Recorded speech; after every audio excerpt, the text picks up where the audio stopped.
शासनाने ते नवीन नवीन स्कीम आणल्या. राजीव गांधी आरोग्यदायी योजना, महात्मा फुले आरोग्यदायी योजना, आयुष्यमान भारत. त्याच्यामध्ये मग शासनाने लोकांना स्कीम दिली, पण त्या स्कीमचा फायदा कोणाला आहे? जो पेशंट आजारासाठी गेलाय, निदान करण्यासाठी गेलाय, त्याला त्याचा फायदा आहे का? नाही. फायदा कोणाला आहे? डॉक्टरला. आता समजा माझं शुगरचं डोळ्याचं ऑपरेशन आहे. आता शुगर पेशंट असल्यामुळं डोळ्याचं ऑपरेशन शक्य नाही. मग त्याला ट्रीटमेंट वेगवेगळी देऊन शुगर कमी करून वगैरे वगैरे काय जे काय असेल ते मग ऑपरेशन ठरलं. त्याच्यामध्ये विम्यामध्ये बसत असेल, त्या नियमामध्ये बसत असेल, आयुष्यमान भारतमध्ये, महात्मा फुले, राजीव गांधी या स्कीममध्ये तर बसत असेल, तर डॉक्टर अगोदरच फॉर्म भरून घेतात. काय भरून घेतात?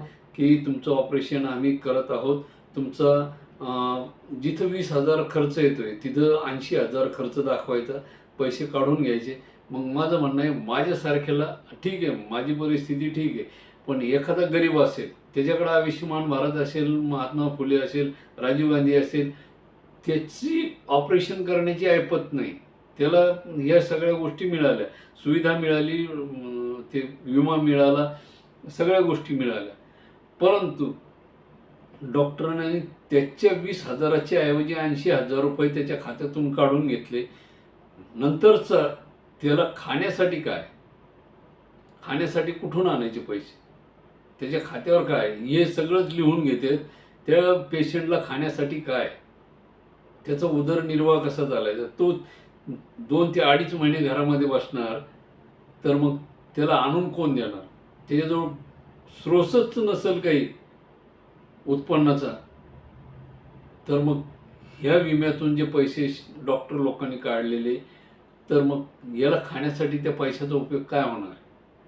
तुम्ही उपचारासाठी पैसे दिलेत, पण उपचार झाल्यानंतर त्याला जे लागणारे औषधं, गोळ्या, त्याच्यानंतर जेवण, ते फळं, जे ज्यूस वगैरे जे याच्यासाठी काय पैसा आहे? त्याची तरतूद काय? डॉक्टर तर पैसे काढून मोकळा झाला. ते तिथं रांगा लागायच्यात. तुमचा फॉर्म आहे का? आणि तुम्ही विमा काढलेला आहे का? आणि भरा फॉर्म, मारायचा आहे, मारा अंगठे. म्हणजे तुम्ही पहा दवाखान्यामध्ये, मी सांगतोय म्हणून नाही आहे, तुम्ही प्रत्यक्ष जाऊन पहा. म्हणजे काय असतं की ही वास्तविक परिस्थिती आहे. मग सर्वसामान्य माणसांनी कसं जीवन जगायचं? आणि त्याच्यात आता एक नवीन बीड जिल्ह्यातली भर पडली, तुम्हाला सांगतो. तोच महत्त्वाचा मुद्दा आहे.